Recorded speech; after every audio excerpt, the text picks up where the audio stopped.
Welcome to Grand Prairie Update. I'm Terry Briggs. And I'm Don Johnson. Here's what's happening in your city. Grand Prairie is earning more national recognition for its world-class parks and recreation system.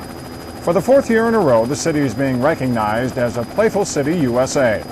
The honor comes from Kaboom, a nonprofit organization dedicated to helping communities create strategies that preserve and promote play. Kaboom says Grand Prairie demonstrates a creative commitment to making children healthy and happy with events like the Summer Olympics, Step Up to Health, and projects like the new playground at the Fish Creek Forest Park, which was designed by ninth graders. City officials say the citizens of Grand Prairie deserve the praise for authorizing a quarter-cent sales tax that funds continuous improvements for parks and recreation. It's the Battle of the Bands Part 1 at Market Square in downtown Grand Prairie. The competition features 8 local and regional bands going head-to-head for top honors over 2 Friday nights. When the final chord sounds, the winner will walk away with a grand prize of $500. It's probably self-serving. I had a garage band when I was a kid, and we loved it so much. And the biggest problem was always finding a venue. Where do you play? And especially if the younger kids can't play in bars, So I figured, it was so much fun when I was a kid, let's try it again. The Battle of the Bands continues this Friday at Market Square starting at 7 p.m. Admission is free. Just a little bit, please. Food, fabulous food. That's what makes the Taste of Grand Prairie the most delicious event of the year. Quesadillas, Nacho Deluxe. We sell everything.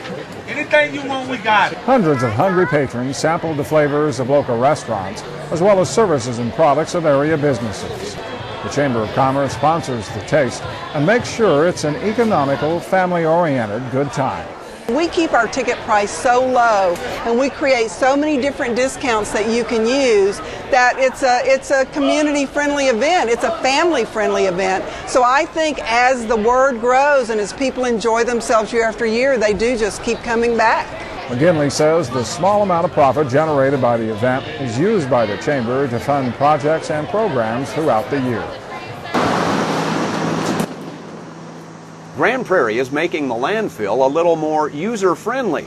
The city is updating signage throughout the landfill to make it easier for customers to navigate, drop their materials, and get on their way. The most dramatic change is at the entrance, where a new highway-sized overhead sign is now in place. Officials say customers should also like the uniform and less confusing look to all the new signs. Temperatures are starting to fall, but Stage 2 watering restrictions are still in effect for Grand Prairie because of the ongoing drought. Here's the breakdown on landscape watering. Even-numbered addresses water on Monday and Thursday between 6 p.m. and 10 a.m. Odd-numbered addresses water on Tuesday and Friday between 6 and 10. There is no watering on Wednesday, Saturday, and Sunday.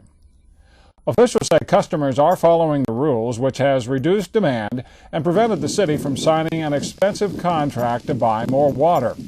But conditions have not improved enough to lift the restrictions. We buy water from both Dallas and Fort Worth. Fort Worth does have restrictions, and as long as they have restrictions by contract, we have to. Fort Worth buys their water from Tarrant Regional Water District, whose lakes are very low, and so they have imposed restrictions on Fort Worth.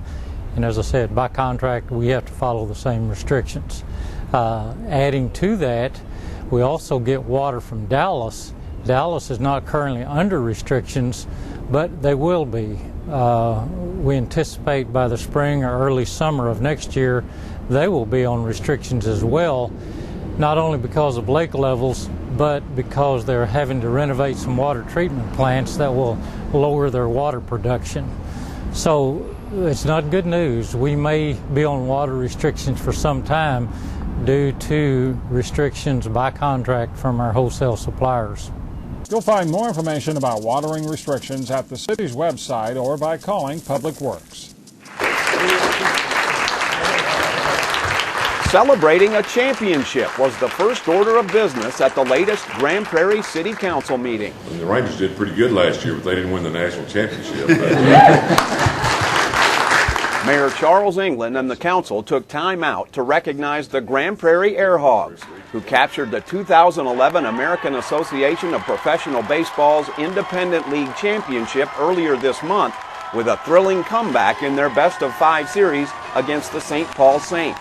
It was the first title in franchise history for the team, which was founded 4 years ago and changed ownership right before the season began.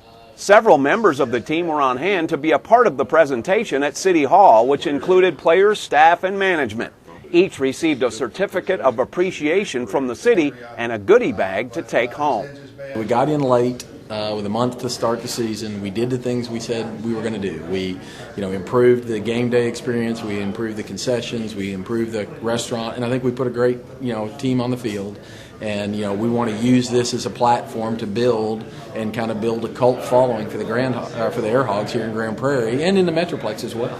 The team is planning some public photo opportunities around the city with the championship trophy in the coming weeks. For details, you can call 972-504-9383 or go to airhogsbaseball.com. Who's that? Wow! Yes, who is it, please? Is that for me? Rumors is ready to tickle your funny bone at the Uptown Theater. The Neil Simon farce blends confusion and miscommunication to create a comedy classic surrounding an accidental shooting, a 10th anniversary party, and the deputy mayor of New York City. Rumors runs Thursdays through Sunday for 2 weeks, September 22nd through September 25th, and then September 29th through October 2nd. For tickets and showtimes, go to the Uptown's website or call 972-237-UPTN.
That's it for this edition of Grand Prairie Update. Remember, you can watch all of our Channel 16 programs by going online at gptx.org/GPTV.